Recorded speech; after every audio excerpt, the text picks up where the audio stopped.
I'm still chilling with my Jasmine, but I'm tell you this. That dignity to kill yourself law requires no preventative care.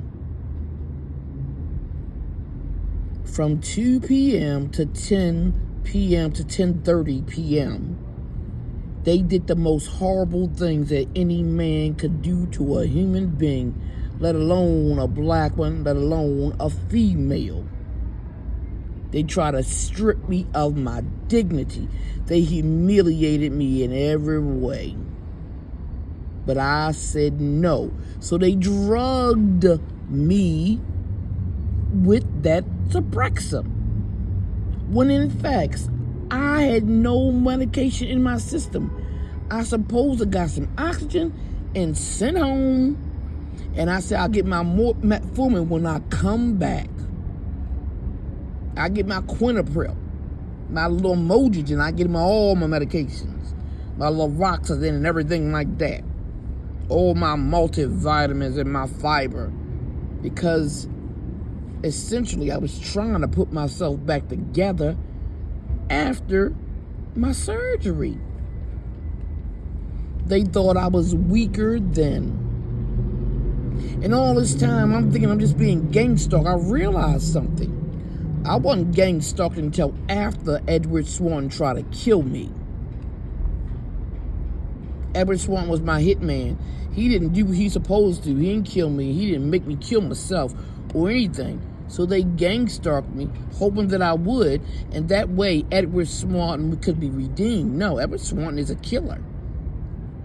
I'll never forget that man. I know what Maya Angelou said.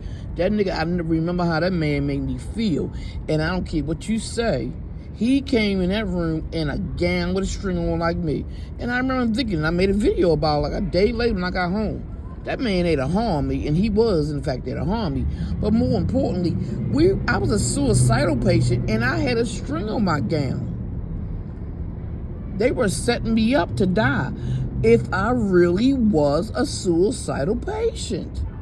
That don't happen in Maryland. In Maryland, we get jumpers that you can't tear up. So you can't make it put a noose around your neck. But they gave me a gown with a string on it. A long one. From my neck to my hip.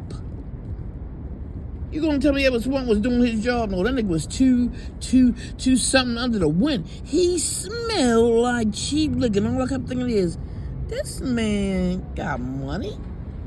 The questions he's asking, what he's doing right here, the stuff he's saying, like he questioning me. He wasn't questioning me. And he smelled like cheap liquor from a fucking titty bar? This nigga probably only got $1 in his damn bank account. Cause he's a gambling son of a bitch. That name right there is a fraud. So I kept thinking, ew.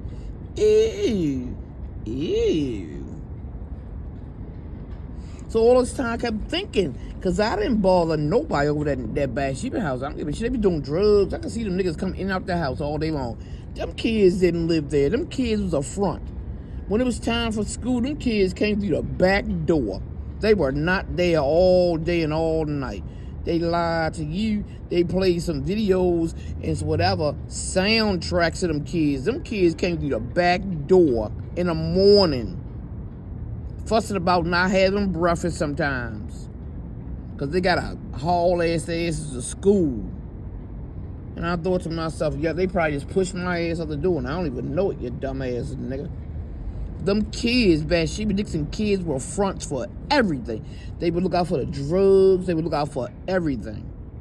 And I thought to myself, I ain't never called CPS on a damn soul in my life, but I wanted to call CPS on her ass. And I did on the slide. Because I thought that was the craziest thing. She was whooping those kids' asses, but more importantly, she had them look out for drug dealers. You feel me? Look out for drug dealers, and that's how they delete your camera.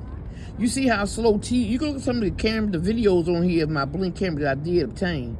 When T-Ray walks slowly into the gate, and it takes about 10 seconds for it to re-up when his ass go in the door. Then a little boy, he breaks that cycle and they're on the same reel, which means it didn't get its 10 seconds in there. You feel me?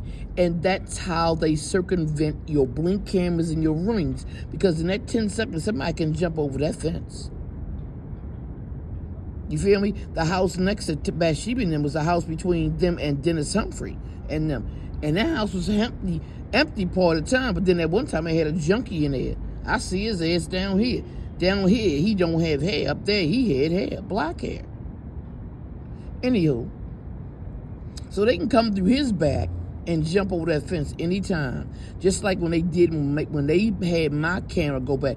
When they was at that door, but she would do it, they jumped my fence and came right through my front door. That's how they busted it, and I never saw who did it.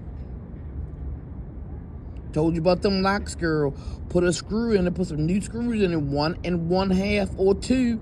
Break that new wood in there. Don't break it too much where your door is cracking on the outside. Break it enough so when somebody boom against it, it is not going to release and let them in. They ain't playing out here. This is gang stalking 103.75, nigga. I thought it was being gang stalked for my damn guilty verdict, which I was in general, because Marianne did put a hit out on me. But that hit was wrong. I realized something. I'm not hiding from nobody. Somebody's hiding from me. I don't have a reputation to ruin, but you're trying to. You are trying so hard to ruin my. I'm nobody. I'm absolutely nobody. But you are. Y'all are somebody. Y'all not trying to discredit me. Y'all trying to hold me down so I won't discredit y'all. Edward Swanton MD is a hitman for the local gangs. He is a killer. Anybody he associated with is either a client, a new hit, or an employer. Man, when I saw that volunteer service, I thought to myself, why is there a volunteer ambulance service when Department 5 from Haledope or whatever, Maryland, is out here? Where is their ambulance service? Because they billed me too. See, everybody got all the way around for Medicaid, because Medicaid don't have no watchdogs. Medicare don't. It is free money. And when Maryland put that law out and said, you can die with dignity, but your ass can't live in Maryland with no dignity. You can die with dignity here. And these doctors are going to fulfill that promise, because they can do whatever they want. They can call you crazy and did what the hell they did with me and say, lay down and die. All I heard from that white man is nigga, nigga, nigga, nigga. And then I heard her say, nigga, you better run. Nigga, you better run. So when I had that fight or fight, I had a choice to make. I wanted to stand and fight, but then I realized even the flight can be a fight. I remember that from Harriet too. I remember that from Miss Hammer. I remember that from Mama Till too. Nigga, I remember that from Angela Davis, Maya Angelou. There's some greats who came before me, nigga. Do I rely on them sisters? Hell yeah. I rely on them more than I do the sisters right here, because the sisters right here are blind. Drop that nigga if he ain't no good. Just because he's a nigga, he fine. You know how niggas are fine, girl. I ain't that old. That's why I said to myself, what the fuck I need to be selling pussy out here for? I still look good at 54. And that's me popping my motherfucking collar, nigga.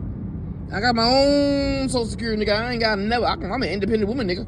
We ain't gonna do 50-50. And I like Red Lobster, fuck you. So hashtag my docu-murder.